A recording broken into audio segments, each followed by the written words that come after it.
ته پیو په دروازه کې आवाज وشو چې عزیزانو درې کسایو درې واړه وګیو او درې روټه راته پکار حضرت علی بی بی فاطمه توکته چې دا زمونږ نزیاتو کی ښکاری ادرې واړه روټه اوچته کړې وغي ته یوړ روزه ټول ورځ دوی نیولې و او روټه غوی لور نورزم نهارا و شپم نهارا شو سبا بیا روزونی و ځکه چې درې روزي ویني سبا ماخام بیا چې دور بشو روټه تیار کړه بیا دروازه کې आवाज وشو چې درې کسایو درې واړه نهاري بیا هغه روټه اوچا تکړه غي لایو بیا شپه نهارا شو په سبا له بیا ماخام روټه تیار کړه بیا आवाज وشو چې درې کسایو درې واړه نهاري بیا هغه درې واړه روټه غي لایو دریش په او درې ورځې روزي مونږ وی او په نهاره ونی چې دا زمونږ نزیات مستحق دي قران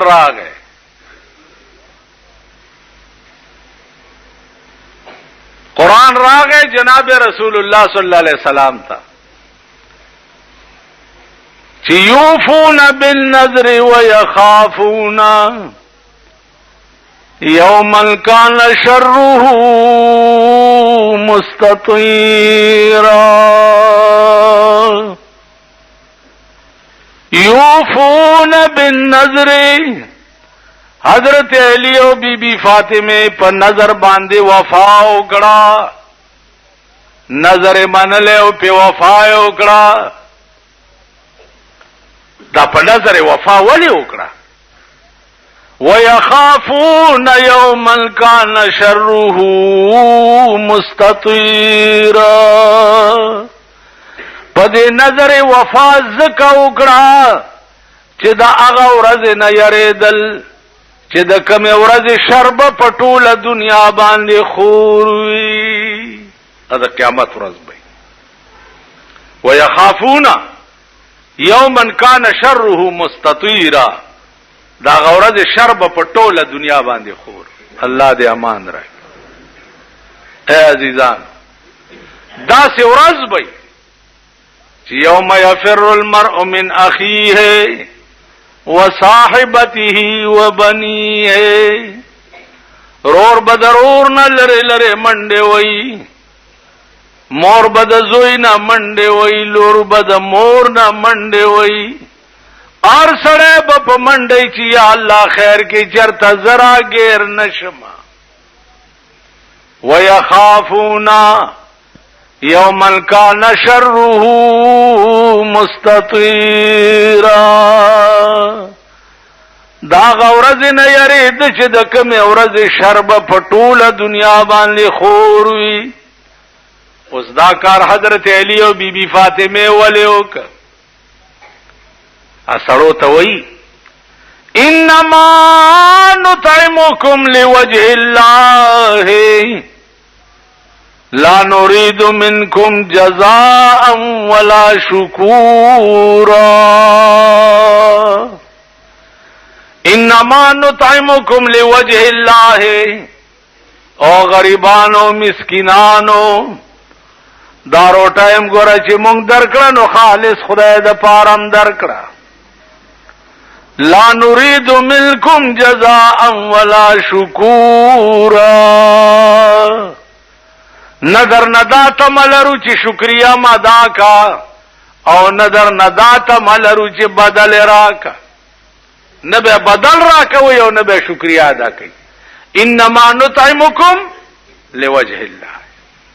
خالص د خدای د پاره درک دایم را ته خودلی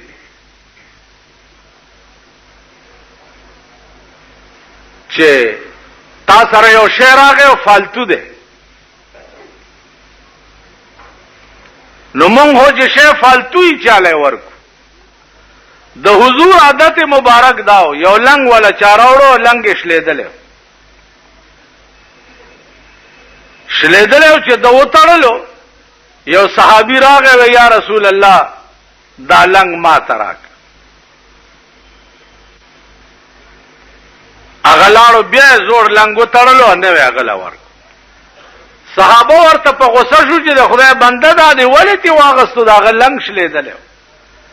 اصحابي ورته وی چې په خدای مې دې قسم وی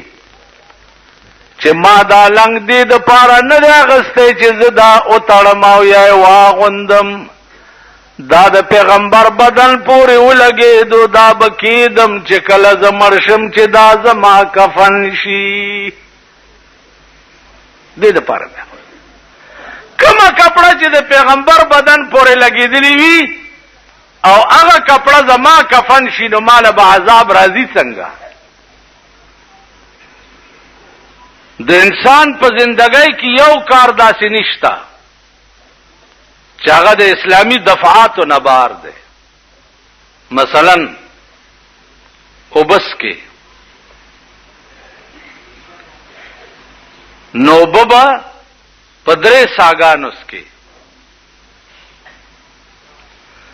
اوس درې ساگانو اوبوس کلو کې فلسفه څه ده کدی نه خبر شي حیران بشي یو بل مزیدار خبره تاسو ته عرض کوم سړی ته انګه ورشي انګه تاسو ورته څه وایي پرنجه ورشي یا انترشه ورشي مسله دا ده چې چانترشه واچولو نو هغه به وایي چې الحمدلله او هغه اوریدونکي به وایي چې يرحمک الله موجوده د جرمني ساينسدانو په دې ریسرچ کړی دی چې دا سړی چې انترشه واچي په اسلام کې دا الحمدلله ولي وایي دې کې څه راز دی نو د زړه ماهرانو په دې ریسرچ کړی دی چې دا زړه چې دی دا ستړی شي چې ستړی شي نو د ودرېدو ته آماده شي نو زړه چې ودرېږي نو بیا خو سړی مړ کېږي نو د هغې دپاره انګی ورشي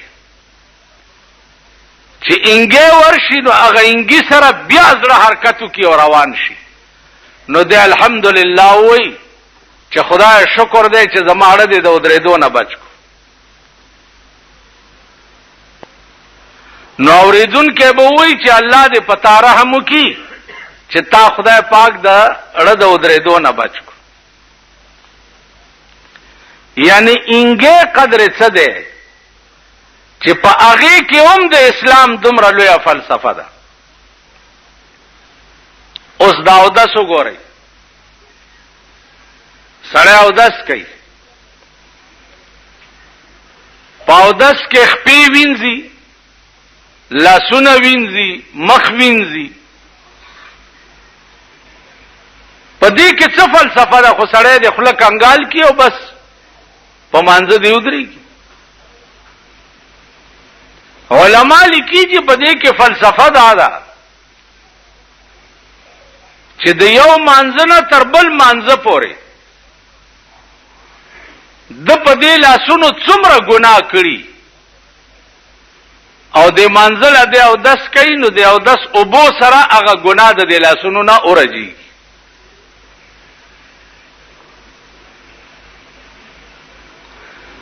په دې مخ چې د څومره ګناه کړي نو مخ وینځلو سره هغه ګناه ته ټوله توی شي په دې خپو چې دی چرته ګناه پسې رواني او تلی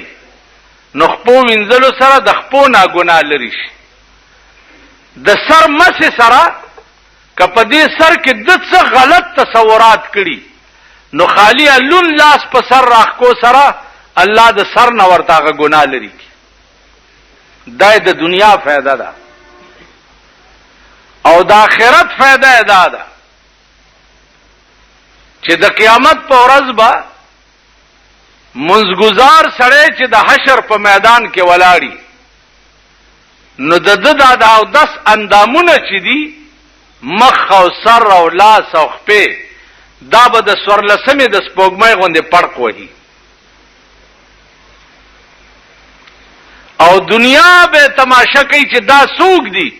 وای به دا هغه خلق دی چې دنیا کې منزله به دوی اودس کول بل فلسفه پکې دا ده چې سار مز دیو کو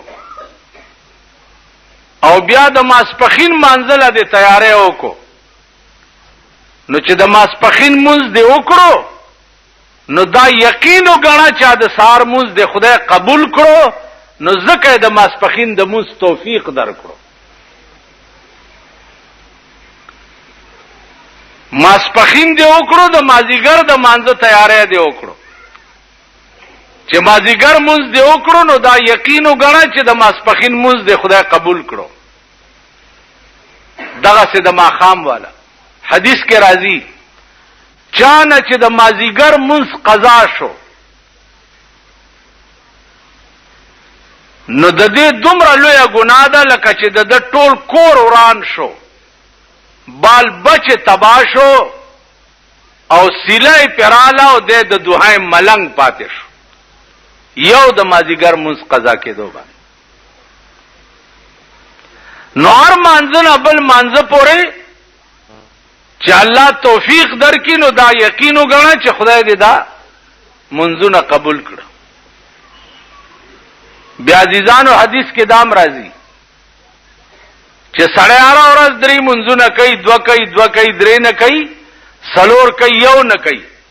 دا سړی به په قیامت کې د فرعون او د نمرود په صف کې ولاړي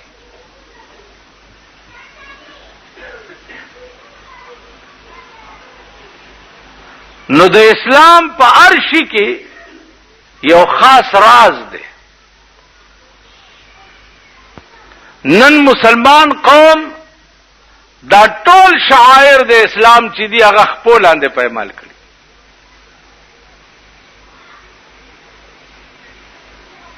روټه خوري په دې کې اسلام روټه خوري په خلاص به خوري او بیا به په دې درې ګوتو خوري په درې ګوتو به خوري بیا په درې ګوتو چې خوري دا هم سنت طریقه ده بیا چې روټه خوري نو بسبعه امعاء به نه خوري دا